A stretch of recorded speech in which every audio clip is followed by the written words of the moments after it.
पीछे हमला करके वो पहाड़ियों छुप गए। 10,000 की सेना गई, दूसरे ने हमला कर दिया, उसकी सेना वो दूसरी पहाड़ी में चली गई, फिर तीसरे ने हमला कर दिया, उसके पीछे 10,000 चले गए।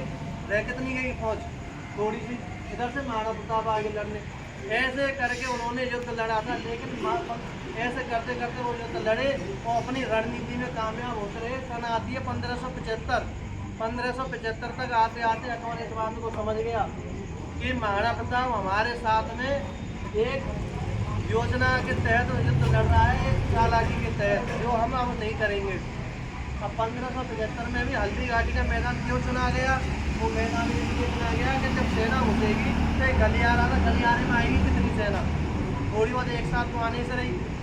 तो वो भी एक महाराणा प्रताप बहुत बड़ी रणनीति थी। लेकिन वहाँ पर जब सेना का नुकसान हुआ तो महाराणा प्रताप को जाना पड़ा। 1575 में वो वहाँ से गए। 7 साल 1582 तक वो जंगलों में रहे। ये भी एक बहुत बड़ा भ्रम है कि महाराणा प्रताप ने घास की रोटी खाई। लोग कह देते हैं ना, अरे तुम ठाकुर एक होते तो महाराणा प्रताप को घास की रोटी खाने की जरूरत नहीं पड़ती। ये भी बहुत बड़ा झूठ है। इतिहास को पढ़ोगे तो समझोगे। सोशल मीडिया पर रील्स देखने से उनसे कुछ नहीं होना, पहले पढ़ना पड़ेगा हमें। महाराणा प्रताप ने घास की रोटी खाई। इसका मतलब ये है कि जो बंदा सोने चांदी के बर्तन में खाना खाता था वो आज पत्थरों पे खाना खा रहा है। पत्थरों पे जो बंदा सोने के बेड पर बिस्तर पर सोता था, सिंहासन में मटवाने करता हूँ कुछ क्यों राजशाही ठाटवाट, वो बंदा जंगलों में भटक रहा है। तो ये कहने का मतलब है कि महाराणा प्रताप ने घास की रोटी खाई। कहाँ राजा, कहाँ जंगल में रह रहा हो साधारण आदमी बन के। तो ये एक बहुत बड़ी बात है। लेकिन हमें कमज़ोर बताने के लिए ये सब की जाती है कि हम कमज़ोर भी तो दिखें कहीं ना कहीं से। इतिहास में हमें हारा हुआ दिखा दें तो हमारी क्या होती है, हिम्मत टूटती है, हम तो यहाँ युद्ध हारे।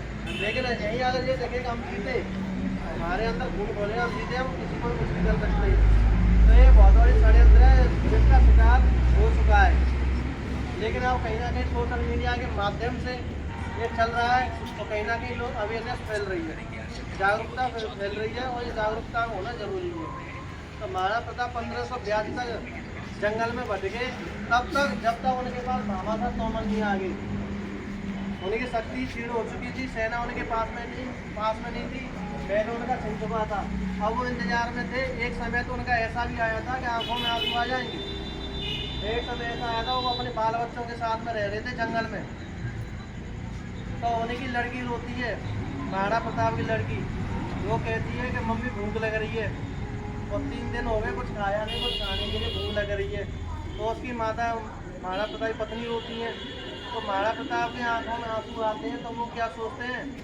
वो सोचते हैं कि यार मैं किसके लिए लड़ रहा हूँ, बच्चे भूखे, कुछ कर नहीं पा रहे खाने। चलो ऐसा करते हैं। एक बार उनके अंदर ख्याल आया ही था उस समय कि स्वाधीनता अकबर के साथ में संधि कर लें। तभी महाराणा प्रताप की पत्नी क्या कहती हैं कि आप एक पुत्री के पिता नहीं हो, आप पूरे मेवाड़ की प्रजा के पिता हो।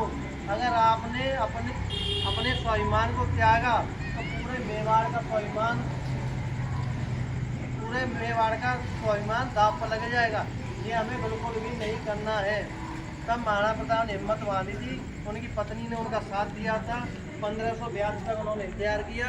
भामाशाह तोमर अपना खजाना लेकर उनके पास पहुँचे।